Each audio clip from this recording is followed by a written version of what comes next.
아멘. 아멘. 네, 감사합니다. 오늘 말씀의 제목은 기복적인 기도 외에 어떤 기도를 할 수 있을까라는 제목입니다. 이 말씀 제목을 본 우리 교역자들이 저에게 이런 말을 하더라고요. 제목이 너무 거창한 거 아니냐? 어떤 설교를 도대체 할 거냐라고 했는데요. 이 질문은 제가 중학교 때 가졌던 질문입니다. 금요기도에 나와서 기도하는데 어느 날 보니까 제 기도가 하나님 나라와 하나님의 의를 구하는 기도보다 제 개인적인 기도가 너무나도 많았습니다. 저의 가진 질병이 낫기를 위한 기도, 학교에서 공부하는데 주님 지혜 주셔서 열심히 공부할 수 있게 해주세요 라는 그러한 기도였습니다. 근데 어느 날 생각해 보니까 하나님 나라와 의를 위한 기도보다 제 이런 기도가 앞서고, 이 기도 제목에는 눈물이 나는데 교회를 위한 기도 제목, 나라와 민족을 위한 기도 제목에는 눈물이 없는 제 자신의 모습을 보게 되었습니다. 그때 이러한 고민을 저를 담당해 주시던 이제 중등부 선생님께 여쭤봤습니다. 선생님, 제가 이런 고민이 있습니다. 어떻게 기도하면 좋을까요? 그 선생님의 대답은 이거였습니다. 교회를 위해서, 나라와 민족을 위해서는 짧게 기도하고 너 자신을 위해서 기도하라 라는 것이었습니다. 과연 이렇게만 기도한다면 오늘 말씀의 제목처럼 기복적인 기도, 주님 나에게 복을 주시옵소서, 주님의 은혜가 필요합니다 라는 기도 제목을 많이 아래도 되는 것일까요? 마태복음 6장 33절에서는 주님께서 우리에게 이렇게 말씀하십니다. 제가 읽어드리겠습니다. 그런즉 너희는 먼저 그의 나라와 그의 의를 구하라. 그리하면 이 모든 것을 너희에게 더하시리라. 아멘. 이와 같은 주님의 말씀대로 우리의 개인의 기복적인 기도는 잠시 뒤로 미루고 하나님 나라와 의를 위하여, 교회를 위하여 먼저 기도하기만 하면 과연 괜찮은 것일까요? 우리의 개인의 기도 제목, 때로는 이것이 기복적으로 보이는 이러한 기도 제목을 하나님 나라와 의를 위한 기도를 먼저 하기만 하면 기도해도 괜찮은 것일까요? 오늘 이 시간 이 문제에 대해 말씀을 통해서 답을 얻는 귀한 시간이 되길 원합니다. 개인의 기복적인 기도와 하나님 나라를 위한 그 기도 사이에서 우리는 어떻게 해야 하는지 말씀을 통해 살펴보도록 하겠습니다. 오늘 본문은 이스라엘 역사에서도 그렇고 구속사적 관점에서도 그렇고 없어서는 안 될 한 인물이 탄생하는 스토리를 담고 있습니다. 그는 바로 사무엘입니다. 사무엘은 엘리 제사장 때 하나님의 말씀이 희귀하여 이상이 흔히 보이지 않던 그러한 시절에 어둠의 시대를 끝내고 이스라엘 백성들의 영적 대각성을 이루어냈던 능력의 종입니다. 그리고 그는 이스라엘의 두 왕 사울과 다윗을 기름 부어 왕으로 세웠던 능력의 선지자입니다. 이런 그의 탄생은 기복적인 기도에서부터 시작됩니다. 왜 기복적인 기도라고 할 수 있을까요? 우리 성도님들이 너무나도 잘 아시는 그 스토리입니다. 엘가나에게 두 아내가 있었는데 한 아내의 이름은 한나요, 한 아내의 이름은 브닌나였습니다. 한나에게는 자식이 없었으나 브닌나에게는 자식이 있었고, 한나는 이로 인하여 심히 괴로움 가운데 서원 기도를 하나님 앞에 올려드립니다. 그 올려드림으로 구하였던 아들이 바로 사무엘이기 때문에 오늘 이 말씀에서 한나의 기도는 기복적인 기도라고 생각해 볼 수 있습니다. 이와 같은 한나의 기도가 어찌 기복적이지 않다라고만 말할 수 있겠습니까? 이와 같은 한나의 모습이 우리의 모습이지는 않을까요? 오늘 우리가 가지고 온 기도 제목을 들여다보길 원합니다. 정말 우리 성도님들의 손에는, 마음에는 교회를 위한 기도 제목, 나라와 민족을 위한 기도 제목이 앞서고 있나요? 아니면 마음속에 주님, 저 이러한 문제 때문에 괴롭습니다. 주님, 우리 자식이 이러한 어려움이 있습니다. 은혜를 주옵소서. 과연 어떠한 기도가 앞서고 있을까요? 우리의 눈앞에 현실의 문제를 들고 나오기 쉽습니다. 교회를 위하여, 나라와 민족을 위하여, 세계와 열방을 위하여 눈물 흘리기보다 우리가 가지고 온 개인의 기도 제목에 더 눈물이 나는 것이 우리가 맞닥뜨린 현실입니다. 그러므로 이러한 우리의 기도가 기복적이기에, 그래서 잘못되었다 말한다면 한나의 기도 역시 잘못됐다 라고 말할 수 있을 것입니다. 이제 본문의 말씀을 다시 한번 읽으면서 우리가 나아가야 할 바가 무엇인지 함께 알아보길 원합니다. 설교 본문인 사무엘상 1장 26절부터 28절의 말씀을 다시 한번 한 절씩 읽어보고 28절만 함께 읽어보도록 하겠습니다. 26절, 27절 제가 읽습니다. 한나가 이르되 내 주여 당신의 사심으로 맹세하나이다. 나는 여기서 내 주 당신 곁에 서서 여호와께 기도하던 여자라. 이 아이를 위하여 내가 기도하였더니 내가 구하여 기도한 바를 여호와께서 내게 허락하신지라. 함께 읽습니다. 시작. 그러므로 나도 그를 여호와께 드리되 그의 평생을 여호와께 드리나이다 하고 그가 거기서 여호와께 경배하니라. 아멘. 여기서 우리가 중점적으로 살펴볼 구절은 28절입니다. 그의 평생을 여호와께 드리나이다. 원어를 살펴보면 이렇습니다. 후 샤울 라도나이. 직역하면 구하여서 얻은 그를 여호와께가 됩니다. 좀 더 부드럽게 의역하면 주께 구하여서 얻은 그를 다시 여호와께 드립니다. 주께 구하여서 얻은 그를 다시 여호와께 드립니다가 됩니다. 한나의 기도를 인간적인 눈으로 볼 때 자신의 삶의 문제 가운데 하나님의 복을 구하고 기적적인 은혜를 구하기에 기복적인 기도로 보일 수 있습니다. 그러나 그 성경 어디에도 이 사무엘서 기자가 단 한 번도 한나의 기도에 대해서 정죄하는 내용을 볼 수 없습니다. 오히려 하나님께서는 그녀의 기도를 들으셨고 응답해 주십니다. 우리는 여기서 귀한 사실 한 가지를 깨닫습니다.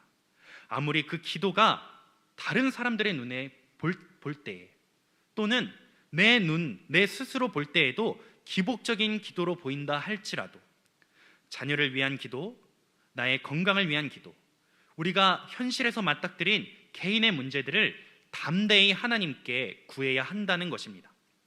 한나의 기도를 들어주셨듯이 하나님께서는 이러한 우리의 기도에 관심이 있으시고 들어주시고 응답해 주신다라는 사실을 믿으시기 바랍니다. 그렇다면 이러한 사실에 대해 좀 더 분명한 근거는 무엇일까요? 28절의 말씀을 다시 한번 보길 원합니다. 그의 평생을 여호와께 드리나이다. 직역한 구절 한번 띄워주시겠어요? 네, 다음이요. 주께 구하여서 얻은 그를 다시 여호와께 드립니다. 여기서 그 근거를 찾을 수 있습니다. 앞서 말씀드린 대로 구하여서 얻은이란 뜻이 되는 원어는 샤울이라는 단어입니다. 이 단어는 이스라엘의 첫 번째 왕 사울과 같은 단어입니다. 사울 왕도 동일하게 이 단어를 쓰고 있습니다. 여호와만이 우리의 사사시요 여호와만이 우리의 참된 왕이신데 이스라엘은 이방 나라와 같이 왕정을 요구하였습니다. 그러나 하나님께서는 이러한 요구에도 하나님이 왕이신데 하나님이 사사신데 왕을 요구하는 이스라엘 백성들에게 그 기도를 들으시고 구하여서 얻은 자 사울을 왕으로 허락해 주셨습니다. 여기서도 우리는 하나님 앞에 우리가 필요할 바를 구해야 함을 확신하게 됩니다. 하나님께서 우리의 기도를 반드시 들으십니다. 아무리 본인의 이스라엘 백성들의 욕심대로 구하였더라도 하나님께서는 왕을 허락하시는 것을 봅니다. 그 왕이 바로 사울, 구하여서 얻은 자입니다. 하나님께서 우리의 기도를 반드시 들으시고 응답하신다라는 사실을 여기서도 깨닫게 됩니다. 지금까지 깨닫게 된 사실을 정리하자면 우리의 삶의 문제, 아무리 기복적으로 보이는 기도라 할지라도 하나님께서는 들으시고 응답하신다라는 사실을 알 수 있습니다. 그렇다면 그냥 하나님 앞에 구하기만 하면 되는 것일까요? 우리는 하나님께서 한나가 아들을 구한 것과 이스라엘 백성들이 왕을 구한 것 두 가지 다 응답하셨지만 결과가 다르다라는 것을 볼 수 있습니다. 사무엘은 이스라엘 최고의 선지자로 세워짐을 보았지만 사울은 폐위되고 다윗이 결국에 이스라엘의 왕으로 세워지는 것을 볼 수 있습니다. 우리의 기도의 결과는 사무엘인가요? 아니면 사울인가요? 똑같이 사무엘과 사울은 구하여서 얻은 자라는 이름을, 또 한나의 기도를 통해서, 한나의 다시 사무엘을 봉헌하는 그 내용을 통해서 알 수 있습니다. 그러나 이 둘의 결과는 왜 이렇게 차이가 나게 되는 것일까요? 한나는 기도로 구하여서 사무엘을 얻습니다. 그리고 그 구하여서 얻은 자를 다시 하나님께 봉헌합니다. 후 사울, 구하여서 얻은 그를 라도나이, 여호와께 드립니다. 한나는 구하여서 얻은 아들을 다시 하나님께 봉헌하는 그러한 내용을 오늘 말씀에서 볼 수 있습니다. 그러나 이스라엘 백성들은 구하여서 얻은 사울 왕을 하나님께 봉헌하지 않았습니다. 하나님께서 왕을 허락하셨으니 우리의 이 왕이 하나님을 섬기게 하옵소서, 이렇게 봉헌하는 내용을 찾아볼 수가 없다는 것입니다. 다시 한번 여쭙겠습니다.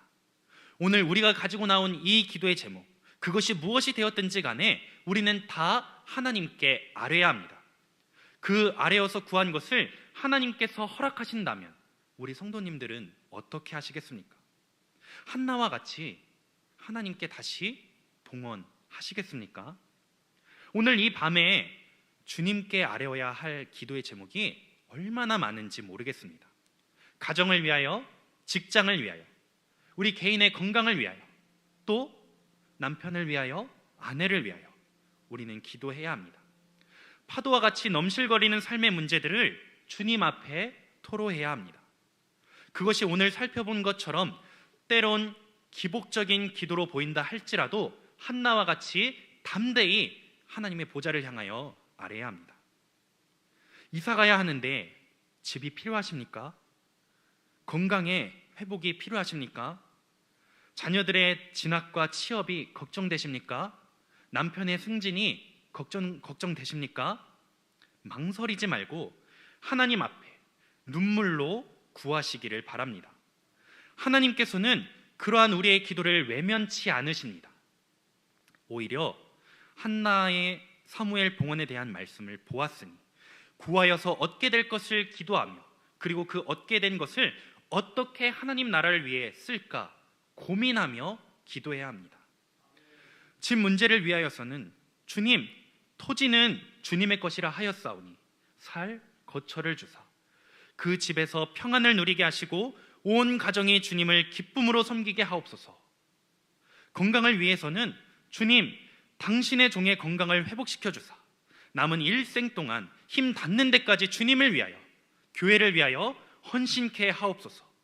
경제의 문제를 위해서는 주님, 물질의 복을 주사 교회와 사회를 섬기는 일꾼이 되게 하옵소서.